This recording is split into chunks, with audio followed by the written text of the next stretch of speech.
Fée des histoires présente Barbe bleue de Charles Perroux. Avant de commencer, je vais t'inviter à t'abonner à la chaîne et activer la cloche. Tu seras ainsi sûr de ne rien louper des nouveautés. Commençons et découvrons ensemble la terrible histoire de Barbe bleue. C'est parti.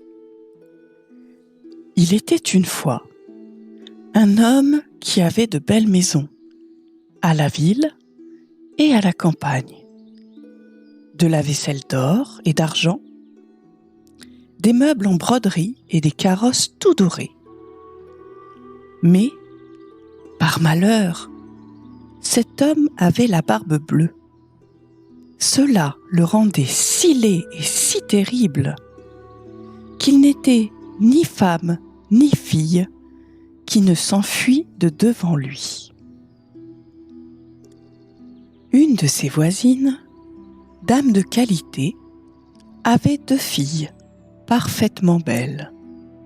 Il lui en demanda une en mariage et lui laissa le choix de celle qu'elle voudrait lui donner. Elle n'en voulait point, toutes les 2, et se le renvoyaient l'une à l'autre, ne pouvant se résoudre à prendre un homme qui eut la barbe bleue.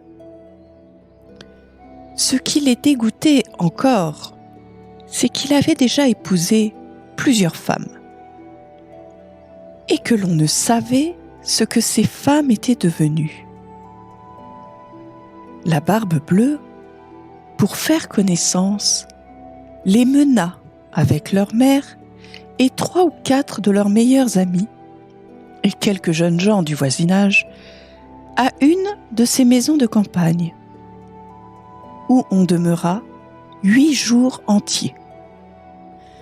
Ce n'était que promenades, que parties de chasse et de pêche, que danses et festins, que collations.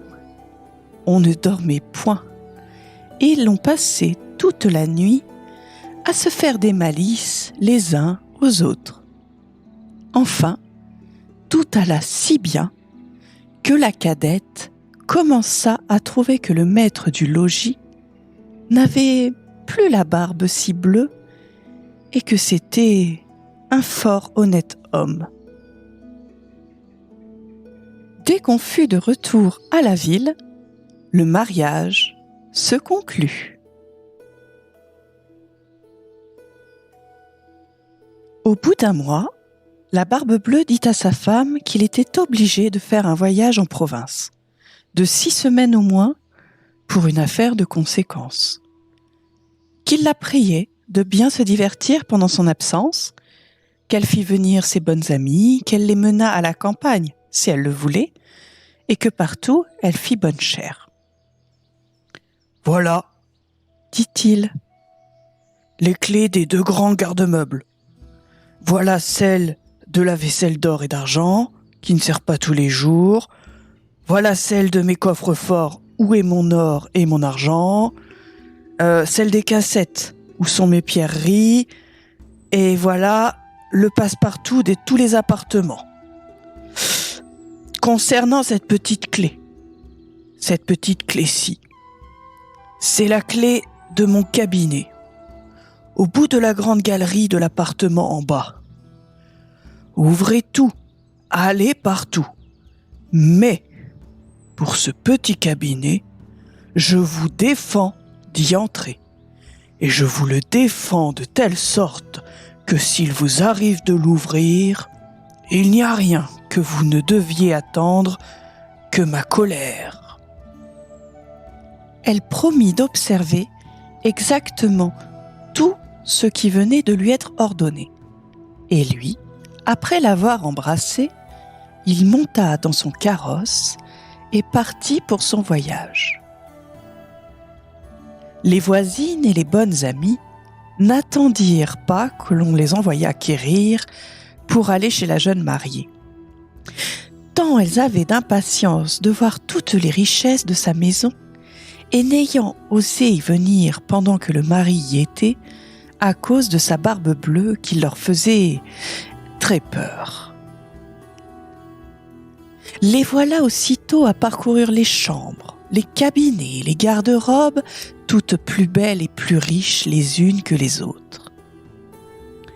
Elles montèrent ensuite au garde-meubles, où elles ne pouvaient assez admirer le nombre et la beauté des tapisseries, des lits, des sofas, des cabinets, des guéridons, des tables et des miroirs, où l'on se voyait depuis les pieds jusqu'à la tête, et dont les bordures, les unes de glace, les autres d'argent et de vermeil d'or, étaient les plus belles et les plus magnifiques qu'on eût jamais vues. Elles ne cessaient d'exagérer et d'envier le bonheur de leur ami, qui cependant ne se divertissait point à voir toutes ces richesses avec ses amis. Tout cela à cause de l'impatience qu'elle avait d'aller ouvrir le cabinet de l'appartement en bas. Elle fut si pressée de sa curiosité que, sans considérer qu'il était malhonnête de quitter leur compagnie, elle y descendit par un petit escalier dérobé. Et, avec tant de précipitation, qu'elle pensa se rompre le cou 2 à 3 fois.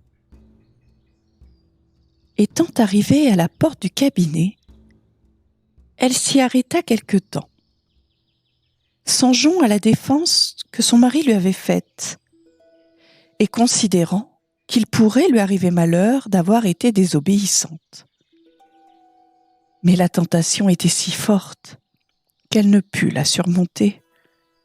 Elle prit donc la petite clé et ouvrit, en tremblant, la porte du cabinet défendu. Tout d'abord, elle ne vit rien, parce que les fenêtres étaient fermées.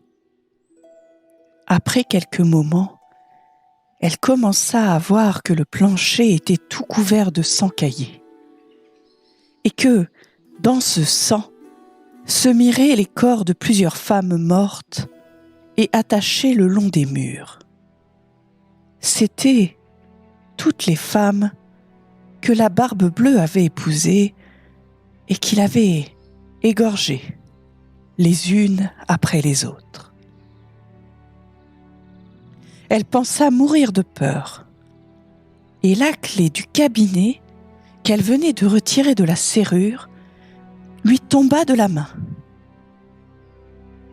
Après avoir repris un peu ses sens, elle ramassa la clé, referma la porte et monta à sa chambre pour se remettre un peu.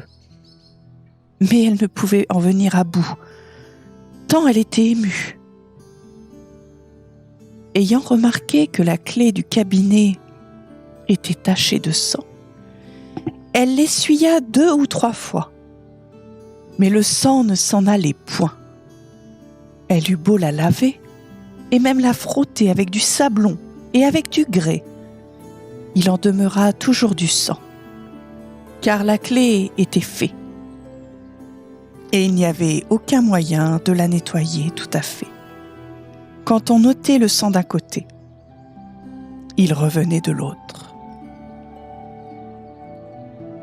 La barbe bleue revint de son voyage dès le soir même, et il dit qu'il avait reçu des lettres dans le chemin qui lui avaient appris que l'affaire pour laquelle il était parti venait d'être terminée à son avantage. Sa femme fit tout ce qu'elle put pour lui témoigner qu'elle était ravie de son prompt retour. Le lendemain, il lui redemanda les clés, et elle les lui donna, mais d'une main si tremblante qu'il devina sans peine tout ce qui s'était passé. « D'où vient, lui dit-il, que la clé du cabinet n'est point avec les autres ?»« Il faut, dit-elle, que je l'ai laissée là-haut, sur ma table. Ne manquez pas, dit la Barbe Bleue, de me la donner tantôt.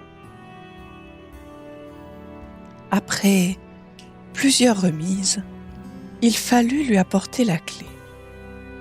La Barbe Bleue, l'ayant considérée, dit à sa femme: « Pourquoi y a-t-il du sang sur cette clé ?»« Je n'en sais rien, » répondit la pauvre femme, plus pâle que la mort. « Vous n'en savez rien ?» reprit la Barbe Bleue. « Je le sais bien, moi. Vous avez voulu entrer dans le cabinet. Eh bien, madame, vous y entrerez et irez prendre votre place auprès des dames que vous y avez vues. » Elle se jeta alors aux pieds de son mari, en pleurant et en lui demandant pardon, avec toutes les marques d'un vrai repentir de ne pas lui avoir été obéissante.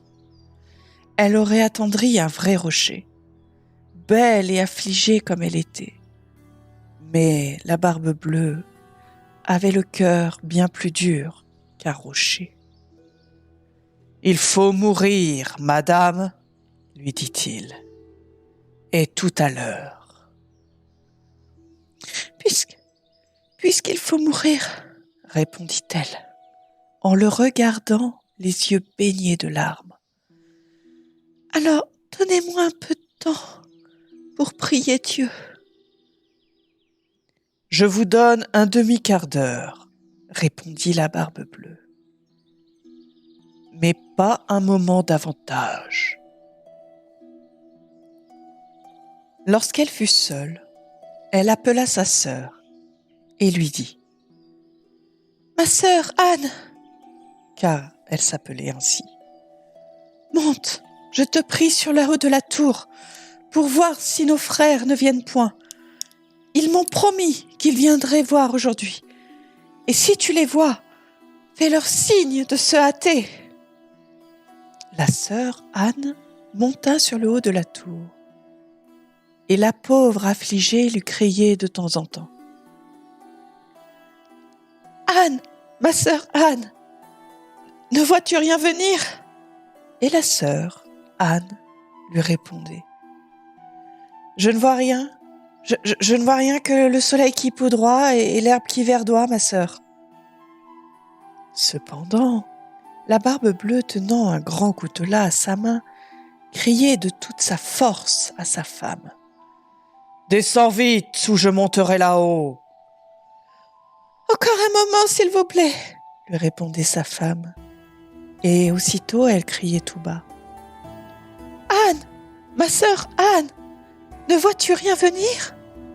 Et la sœur Anne répondait: « Je ne vois rien que le soleil qui poudroie et l'herbe qui verdoie, ma sœur. »« Descends donc vite, » criait la Barbe Bleue, « ou je monterai là-haut. »« Je m'en vais, » répondait la femme. Et puis elle criait encore: « Anne, ma sœur Anne, ne vois-tu rien venir ?»« Je vois, » répondit la sœur, « une grosse poussière qui vient de ce côté. Sont-ce nos frères ? Hélas, non, ma sœur. C'est un troupeau de moutons. »« Ne veux-tu pas descendre ?» criait la Barbe Bleue. « Encore un moment, » répondait sa femme. Et puis: « Anne, ma sœur Anne, ne vois-tu rien venir ?»« Je vois, » répondit-elle, « 2 cavaliers qui viennent de ce côté, mais ils sont encore bien loin. Dieu soit loué, ce sont mes frères. Je leur fais signe tant que je puis de se hâter, ma sœur. » La Barbe Bleue se mit à crier si fort que toute la maison en trembla. La pauvre femme dut descendre, et elle alla se jeter à ses pieds, tout éplorée, tout échevelée. « Cela ne sert à rien, » dit la Barbe Bleue. « Il vous faut mourir. » Puis, la prenant d'une main par les cheveux, et de l'autre, levant le coutelas en l'air, Il allait lui abattre la tête. La pauvre femme, se tournant vers lui et le regardant avec des yeux mourants, le pria, le supplia de lui donner un petit moment pour se recueillir. « Non, non, dit-il, recommande-toi bien à Dieu. » Et, levant son bras, dans ce moment, on heurta si fort à la porte que la Barbe Bleue s'arrêta tout court. On l'ouvrit, et aussitôt il vit entrer 2 cavaliers qui, mettant l'épée à la main, coururent droit à la Barbe Bleue. Il reconnut que c'étaient les frères de sa femme, l'un dragon et l'autre mousquetaire, de sorte qu'il s'enfuit aussitôt pour se sauver. Mais les 2 frères le poursuivirent, de si près qu'ils l'attrapèrent avant qu'il n'ait pu gagner le perron. Ils lui passèrent leur épée au travers du corps et le laissèrent mort. La pauvre femme était presque aussi morte que son mari et n'avait même pas la force de se lever pour embrasser ses frères. Il se trouva que la Barbe Bleue n'avait point d'héritier et qu'ainsi sa femme demeura maîtresse de tous ses biens. Elle en employa une partie à marier sa sœur Anne avec un jeune gentilhomme dont elle était aimée depuis longtemps. Une autre partie à acheter des charges de capitaine à ses 2 frères, et le reste à se marier elle-même à un fort honnête homme qui lui fit oublier le mauvais temps qu'elle avait passé avec Barbe Bleue. Ceci conclut l'histoire de la Barbe Bleue. C'est ainsi la fin.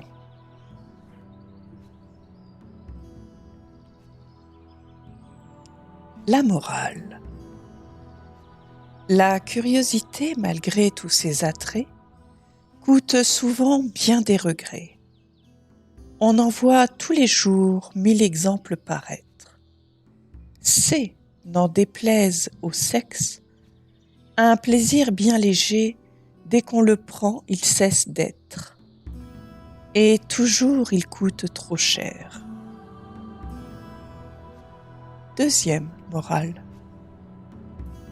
Pour peu qu'on ait l'esprit sensé et que du monde on sache le grimoire, on voit bientôt que cette histoire est un conte du temps passé. Il n'est plus d'époux si terrible, ni qui demande l'impossible. Fût-il malcontent ou jaloux, près de sa femme on le voit filer doux. Et de quelque couleur que sa barbe puisse être, on a peine à juger qui des 2 est le maître.